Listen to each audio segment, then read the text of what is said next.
your clients. Now, having examined the difference between relationship coaching and relationship counseling as part of our discussion, we looked at what not to do to help people with relationship issues, as well as a better way to empower them. Now, let's take a look at the profile of the people who sees a relationship coach.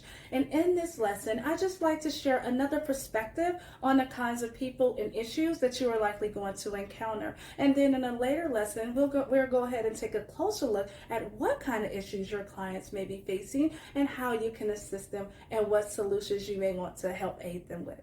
Now, generally, I categorize this profile of clients into three categories. You have the first category, which is people who have been single for a long time. Perhaps they don't really know how to get back on the dating scene. It's likely that they've been single for a long time, or that they just don't really know how to start dating again after spending a long time in a relationship. They just might feel a little bit lost on how things have changed in the dating world. They might feel insecure. They might just need a boost of confidence. Now, they just might be carrying some baggage from their past relationship. They might not have yet resolved the issues and the hurt that they had in their past relationship. So this is the first category of people that come to see us as a coach. Now, the issues that we are going to need to coach them on will be examined in depth in a later video. Now, another group of people who tend to consult a coach are those who are already in a relationship and they are just facing some issues that they need help resolving. Also, people who maybe are experiencing some drastic changes in their lives. These type of people also consult coaches. Now, the person just may be going through some deep life transitions and they need help getting those, through those changes. There are many issues that people in relationships may be facing when they are in their relationships. And this can range from communication issues, where they're just not able to communicate with their partner, to something just more dramatic, such as a partner has cheated on them, or there's just something quite bad that has just taken place between them. Now, there is a tendency for people to bring symptoms to see us about, and what isn't working in their relationship, and what is wrong with that. What we want to explore with them is what's actually causing those symptoms. So in other words, we are looking for reasons to understand why the clients are stuck, and we also want to find out what is at play. What's missing? What needs to change? What is causing the current symptoms that they are presenting us with?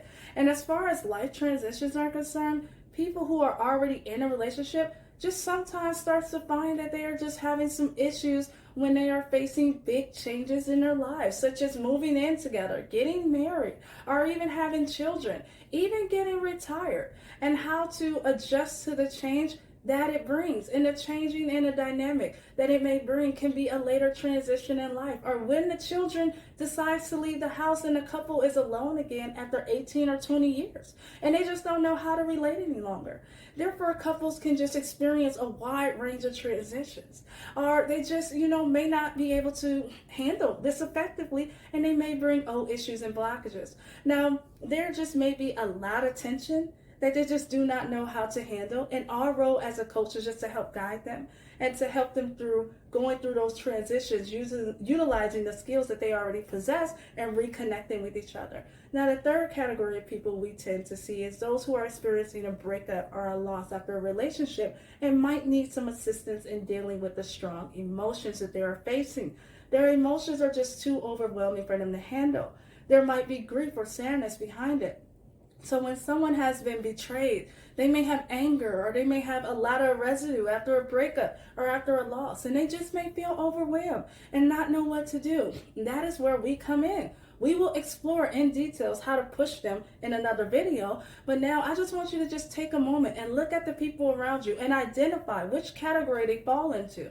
And I will also like you to ask yourself, what category are you likely to get the most clients in now?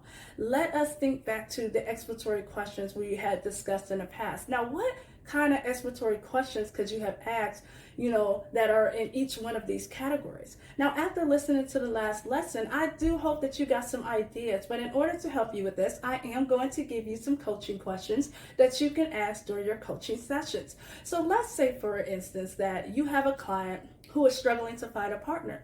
Now, this client would fall into the first category, which is for singles. They are trying to get into the dating scene, but they are just finding it difficult. They have some insecurities. They are afraid of getting back out there after being away from the dating scene for so long. Now, the questions that you can ask would be, So what is stopping you from dating or getting into a relationship? Or what's stopping you from enjoying dating? What is stopping you from finding a partner? Or how do you feel when you are on a date? What is running through your mind? What is the inner dialogue that is in your head? Or what do you believe might happen if you do go on a date with someone? These are just a few examples of what kind of exploratory questions you can ask people who are single. Of course, there's a lot more, but this is just to give you a kind of an idea of what I mean by exploratory questions. Now, let us now take a look at what questions can be asked for people who are in a relationship who are going through life transitions, are experiencing other kind of difficulties. Now, you may ask them, so what do you believe is the cause of that conflict or that issue? Or what would be the best way to handle this transition? What is currently missing in your life that will make that transition much easier to go through? Or what do you need in order to resolve that conflict? What needs to happen to find a solution? Now, the last set of questions are for individuals who are going through a breakup or going through a loss. You can ask them questions to explore how they feel. For example, how do you feel now? What are the thoughts that are running through your head? What are the scenarios that you are playing in your head that may bring about those feelings? As well as what needs to happen for you to be at peace with what happened? Now, these are just a few examples of exploratory questions that you can ask to your clients. I have also included some awesome resources in your workbook that will help give you a better idea of general coaching questions that you can ask your clients. Now, in the next video, I'm going to explore in-depth coaching skills that is based on the ICF, which means the International Coaching Federation standards. So you will just be better equipped to coach your clients in a more professional and high standard way. But before we do so, I'd like to just ask you a few exploratory questions. As a relationship coach, I did used to work with clients on issues of boundaries. So we will explore this topic in a further video. But now it is certain that you will have boundary issues with your clients at some point in your career, whether you're coaching one-to-one or you're coaching couples. You are bound to come up with some boundaries issues at some point in your career. So the thing to watch out for with one-on-one clients is that they could just start to imagine you as a perfect partner. For example, if they saw you as someone who understood them, someone who listened to them without judging them, and someone who didn't give them advice and didn't tell them what to do, but you respected them, and they will see you as someone who understood them and who would listen to them without judgment.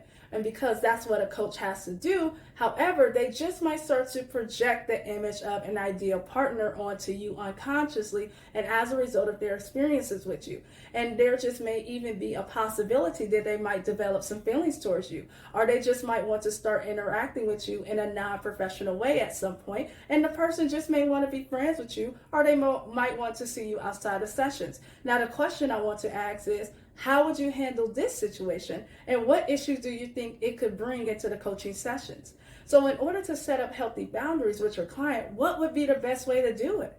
Now, it is possible for couples to have a variety of boundaries issues as well. And for example, you just might have a client who contacts you outside of a session in order to share something that has happened but has not told their partner about it. Now, this is likely to create issues in couples coaching. So my question is, how would you handle this? What kind of issues do you think might arise as a result of a partner sharing information outside of a session with you? So in order to find out some sensitive information, it will be good for you to just know how, as a coach, how you can just set clear boundaries, as well as what kind of boundaries do you think are necessary. Those are just a few examples of exploratory questions that you should ask yourself to help you assess your own answers. I am asking you to just reflect. To help you reflect, I'm asking you some specific targeted questions so that you may consider what might be helpful for you and finding your own answers, what will work for you, what makes sense to you.